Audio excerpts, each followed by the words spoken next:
Hi, I'm Warren Sprouse. This is the Bible Forum. We're here every Sunday night from 8 until 10 p.m. Eastern Time. We do this for you. We look at life through a biblical lens. We're looking tonight at Hillary. You know what kind of legal issues that are surfacing around her. Could you get away with the things that she's getting away with? Remember when the Attorney General was asked about how she would respond to the FBI investigation of Hillary's emails? She said out loud, if they find illegalities, she would bring charges. Well, it didn't happen. And the party line was there were no illegalities. Well, it was reported this week that the FBI had approached the Justice Department earlier in the year requesting an integrity probe into the Clinton Foundation. And the Justice Department said no. It could not find sufficient evidence to open such an investigation. Today, clearly, there was a pay-for-play, quid pro quo situation going on. It's been reported all week long that more emails have surfaced demonstrating how Bill Clinton's chief of staff asked Hillary Clinton's chief of staff to arrange a meeting with a Clinton Foundation donor and the U.S. ambassador in Lebanon so he could do some business. Keep in mind, ambassadors work for the Secretary of State. And guess what? That meeting was arranged. Do you think she'd do that for you? Surely there'll be an investigation now. Can I get an amen? Are you paying attention to the scandals? If these don't scuttle Hillary's presidential aspiration, you will know that everything has changed, that the protective wraps are off. Not off her and those folks, but off of the system and off of us. Presidential elections have hinged on what a man looks like in a military helmet sitting in an army tank. Vice presidents have resigned over accusations of financial corruption. Presidents have resigned for far less than what our current president has done. Political dirty tricks. Taping conversations and then erasing a condemning portion. That's minor compared to what's going on today. This one's not even engaged, this president. He's simply the mouthpiece, the PR guy, the guy they trot out with a script when it's time to cover up something or make a statement. It is clear he's not engaged. During the Benghazi event, his body man with his Secret Service admitted they were in a separate room playing cards for hours that night. He wasn't in the Situation Room. He wasn't watching what was going on. We're worried about a payoff of $400,000 to Iran.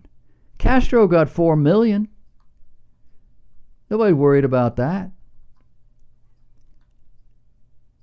Petty crimes in today's lexicon. Just look at all the things surrounding Benghazi. That's no big deal. Look at all the stuff around Hillary's emails. Nothing. There's nothing to see here. Not to mention the fees that Bill and Hillary receive from our enemies, or the mounting body count. Are you aware of the Clinton body count? I have a list here. It covers 3 typewritten sheets of paper. 47 people close to the Clintons in a 10-year period. Let me ask you a question. How many people in your circle of friends, family relationship, working relationships and all have died under mysterious circumstances in your lifetime? Just this week, it was reported July 8th, a 27-year-old Democratic staffer by the name of Seth Conrad Rich was murdered in Washington, D.C. The killers took nothing from their victim, leaving behind his wallet, watch, and phone. And shortly after the killing, editors and social media users were pursuing a lead, saying that Rich was en route to the FBI that morning, the morning of his murder, apparently intending to speak to special agents about an ongoing court case, possibly involving the Clinton family. 5 a.m. meeting with FBI. Shot down on the street at 4:15. Seth's father, Joel, told reporters it was a robbery. It just failed because he still had his watch, but it was only because the guy didn't have time to get them. He got caught maybe, or something happened. What does all that have to do with Hillary? Well, it's all circumstantial. At least that's what a court would say, right? Do you really think that court would say it to you? We have 80 days before we vote. Then what? Aligned with Hillary and Bill Clinton is the Democrat Party. They like to call it the Democratic Party. Please don't say it that way. There's nothing democratic about the Democrats. It's the Democrat Party. And that party is now so radical as to be further left than many Western world socialist governments, all of which are failing or worse. Also aligned with the Clintons are not only virtually the entire what filmmakers would call the intelligentsia and so forth, the mainstream media, academia, Hollywood, society, and all of that. Dinesh D'Souza has put a movie together, and he talks about this sort of thing.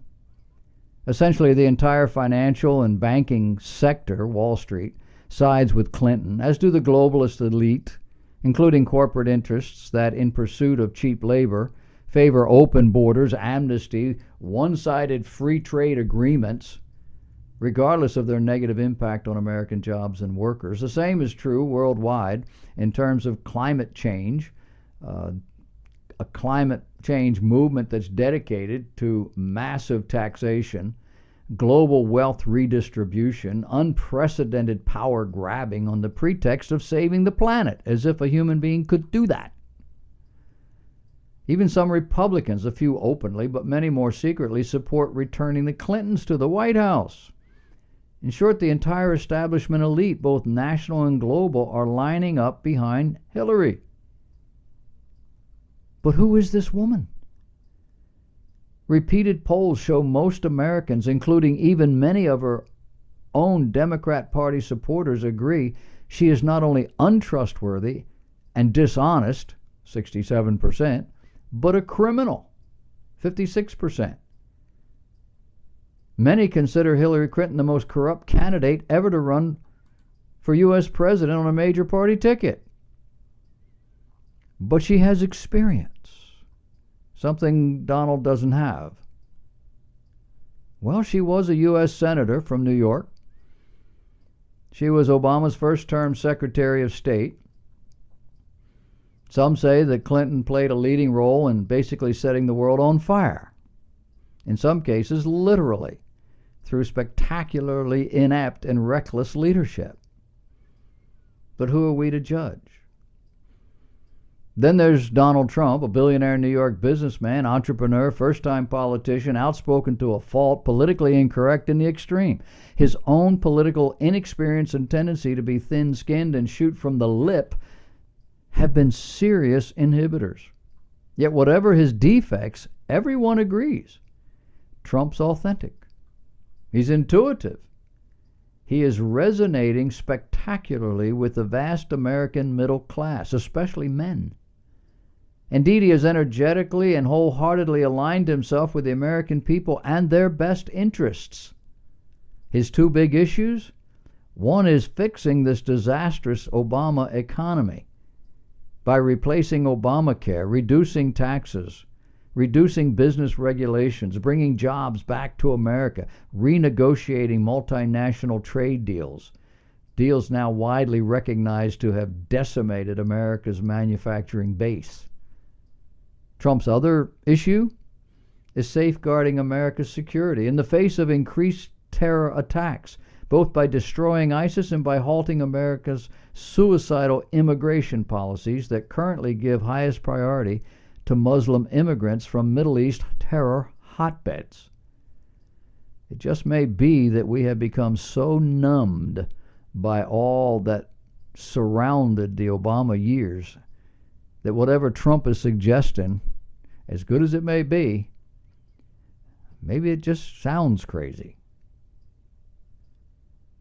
What are we going to do?